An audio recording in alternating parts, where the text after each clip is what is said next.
श्रीराम. नामस्मरण, शरणागती आणि भगवत प्राप्ती.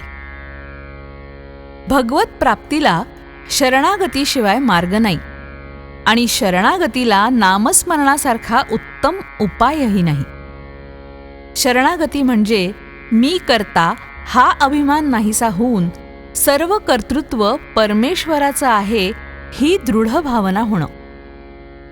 नामाशिवाय इतर साधनात कृती आहे, म्हणजे मी करता या अहंकाराला वाव आहे. स्मरण हा मनाचा धर्म असल्याने त्यात कृतीचा प्रश्नच येत नाही, म्हणून त्यात अहंकाराला वाव नाही. शिवाय स्मरण किंवा विस्मरण या दोन्ही गोष्टी आपल्या हातात नाहीत, म्हणून नामाचे स्मरण झाले की त्यात स्वतःचे असे कर्तृत्वच नसते. त्यामुळे मी करता ही जाणीव टिकू शकत नाही. मी नामस्मरण करतो हा शब्दप्रयोग सुद्धा बरोबर नाही, कारण नामाचे स्मरण होत असते ते करू म्हणून जमत नाही. म्हणून शरणागतीला नामस्मरणासारखं दुसरं साधन नाही. शरणागतीचा दुसरा अर्थ म्हणजे कायिक, वाचिक आणि मानसिक क्रिया थांबवणं. क्रिया न करणं हे कृती करण्यापेक्षा केव्हाही जास्त सोपं आहे. म्हणजे शरणागती ही सहज साध्य वाटली पाहिजे, पण अनुभव तसा येत नाही. जी गोष्ट अत्यंत सोपी वाटते तीच करायला पुष्कळदा कठीण जातं, असा अनुभव येतो. एखाद्याला मोटार वेगात चालव म्हटलं तर तो ते सहज करेल, पण अति हळू चालव म्हटलं तर ते फार कठीण जातं.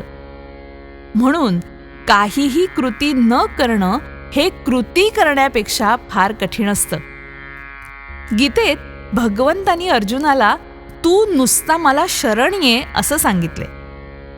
देहबुद्धी गेल्याशिवाय शरणागती काही येत नाही.